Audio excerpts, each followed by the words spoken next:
बिस्मिल्लाहिर्रहमानिर्रहीम। Differential equations का article continue है।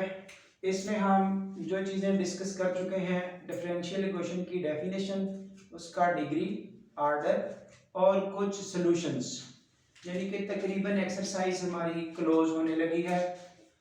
अब ये लास्ट पे पहुंच के कुछ ऐसी चीज़ें आ रही हैं जिसमें general solution, particular solution, initial values, ये किस चीज का नाम है, ये जरा थोड़ा सुन लें। General solution, the solution of differential equation which involve the arbitrary constants, यानी कि जब हम एक डिफरेंशियल इक्वेशन सॉल्व करके एंड पे सॉल्यूशन लिखते हैं तो उसमें एक कांस्टेंट ऑफ इंटीग्रेशन जिसका नाम है c ऐड किया जाता है।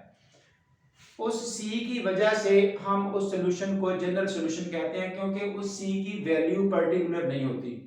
जब पर्टिकुलर वैल्यू c की निकाल के हम यूज कर देते हैं स्पेसिफिकली, फिर उसको पर्टिकुलर सॉल्यूशन नाम दे दिया जाता है। जो c की वैल्यू निकालने का काम करना होता है वो किस स्टाइल से, वहां कुछ कंडीशंस बताई जाती हैं कि अगर ये कंडीशंस होल्ड करें, उन कंडीशंस को हम इनिशियल कंडीशंस कहते हैं कि ये कंडीशंस इस्तेमाल करते हुए आप कांस्टेंट ऑफ इंटीग्रेशन c की वैल्यू निकालें, तो उन कंडीशंस को इनिशियल कंडीशंस कहा जाता है। डेफिनेशंस आपके सामने है, ये रही initial conditions. Those conditions which are used to find the arbitrary constants are called initial conditions.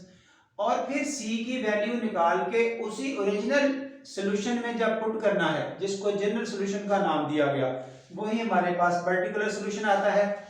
एक चीज ये नोट पे लिखी गई है जो इंपॉर्टेंट है, स्पेशली एमसीक्यू में, जितना किसी डिफरेंशियल इक्वेशन का ऑर्डर होता है, एंड पे पहुंच के जब कांस्टेंट ऑफ इंटीग्रेशन ऐड किए जाते हैं जिनको आर्बिट्रेरी कांस्टेंट्स कहा जाता है, उनकी तादाद उतनी ही होती है। कभी यानी कि एमसीक्यू पूछ लेते हैं, if order of the differential equation is 4, then number of arbitrary constants will be, या arbitrary constants solution of the differential equation are 4, then order of the equation was। ज़ाहिर है ये 1-1 करस्पॉन्डेंस है, इसका ख्याल रखना है।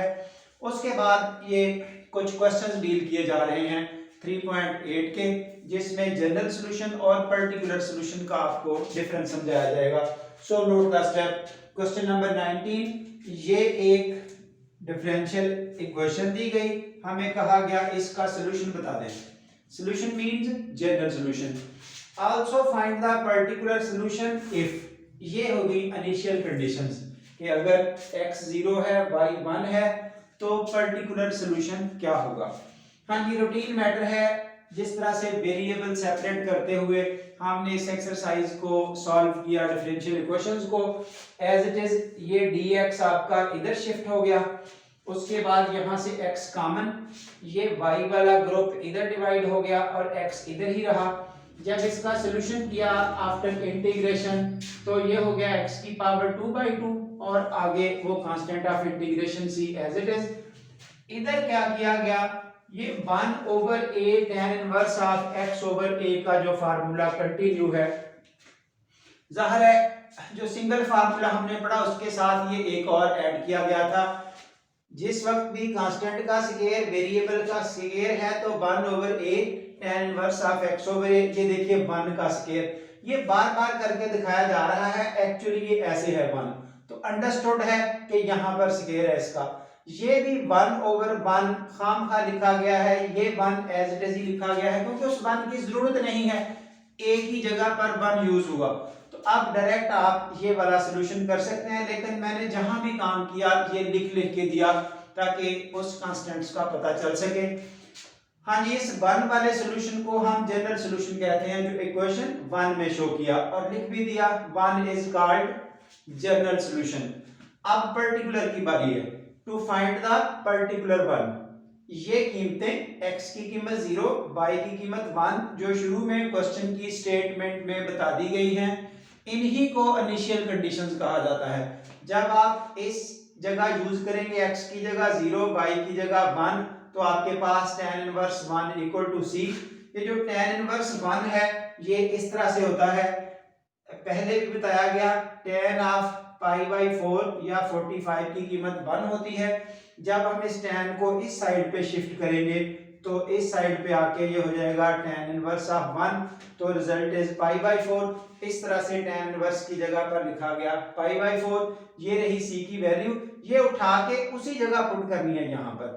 जब उस 1 में पुट करेंगे तो इक्वेशन 1 आपके पास बन जाएगी कुछ इस फॉर्म में। अब वो c की बजाय c की एक पर्टिकुलर वैल्यू वहां आ चुकी है according to the given conditions. So इसलिए इस सॉल्यूशन को पर्टिकुलर सॉल्यूशन का नाम दिया जाता है। हाँ जी, another one, question number 20 equation का एक्सरसाइज का dx/dt। यहाँ वेरिएबल्स x और t हैं। हाँ जी, dt को इधर शिफ्ट किया, इनिशियल कंडीशंस आपके पास ये हैं। जब dt को इधर शिफ्ट किया तो dt बन गया। अब x उधर शिफ्ट किया, 2 कांस्टेंट को जिधर मर्जी रखें, फिर ये x की पावर ऊपर शिफ्ट होके -1, दोनों तरफ इंटीग्रल अप्लाई किया। अब ये कोई 100 टाइम ये बात हो चुकी है, जब पावर -1 आती है तो log में सॉल्यूशन होता है 2t + c। इधर जाहिर है जब इस t को खत्म करेंगे डिफरेंशियल को और इंटीग्रल साइन को तो answer will be t। Conditions use करते हुए आपको यहां से ये c की वैल्यू मिली log ऑफ 4, जहां जहां x है वहां वहां 4, जहां जहां t है वहां वहां 0। तो ये आपको c की वैल्यू मिली, वापस इसी जगह पुट की तो आपको रिजल्ट ये मिला। अब रह गई इसकी कुछ हद तक सिंप्लीफिकेशन। तो सिंप्लीफिकेशन में ये log वाली टर्म्स एक साइड पे शिफ्ट की, log की प्रॉपर्टीज जो चलती हैं log of m/n equal to log m minus log n, ये रिवर्स करते हुए और यहाँ पर पहुंचकर जिस वक्त इस log को खत्म करना है, एक्चुअली इधर भी e की पावर अप्लाई की तो इधर भी अप्लाई की, ये e और log कैंसिल हो जाते हैं, remaining x/4 equal to e की पावर 2t। यहां से x की वैल्यू आ चुकी। हाँ जी, एक और क्वेश्चन नंबर 21 इसी हवाले से ये क्वेश्चन सॉल्व करने को कहा गया, जबकि इनिशियल कंडीशंस ये रही। तो जब डिफरेंशियल इक्वेशन सॉल्व करनी है या इंटीग्रल अप्लाई करना है, वो तो बिल्कुल इस तरह का है जो हर बच्चा अब ओरल समझ चुका है कि क्या करना है क्या नहीं। यहाँ वेरिएबल्स आपके पास आ रहे हैं s और t। तो ये नीचे पहले 2st को इधर शिफ्ट किया, उसके बाद ये नीचे से dt को इस साइड पे जब ट्रांसफर करेंगे तो ये आ गया। अब t वाला डाटा इधर रहा, s उधर शिफ्ट हो गया, s की पावर -1 बनाई और जिस वक्त पावर -1 होती है तो आंसर अब log ऑफ s, जो भी वैल्यू आएगी वो log के साथ इस साइड पे t की power 2/2 plus c after simplification. ये जो इक्वेशन 1 है, सो इसको हम कह सकते हैं जनरल सॉल्यूशन। पर्टिकुलर बताने के लिए वो इनिशियल कंडीशंस का यूज, उन इनिशियल कंडीशंस में आपके पास t 0 है, s 4e है। जब इस जनरल सॉल्यूशन में पुट किया तो हमारे पास स्टेटमेंट ये आई log of s equal to this. Once again log वाला ग्रुप एक साइड पे इकट्ठा किया, ये और ये, तो फिर से log of m/n equal to log m minus log n। कितनी ही दफा ये मैट्रिक लेवल की प्रॉपर्टीज हैं log की, जो उस वक्त बच्चे को सिखाई जाती हैं, और यहाँ इनका यूज इतना ज्यादा होता है कि ये प्रॉपर्टीज शायद ही किसी बच्चे को ना आती हो, लेकिन फिर भी जो सिंप्लीफिकेशन के चक्कर में फंसे रहते हैं, अब उनको log की प्रॉपर्टीज की बात करनी है ना कि इंटीग्रेशन की। हम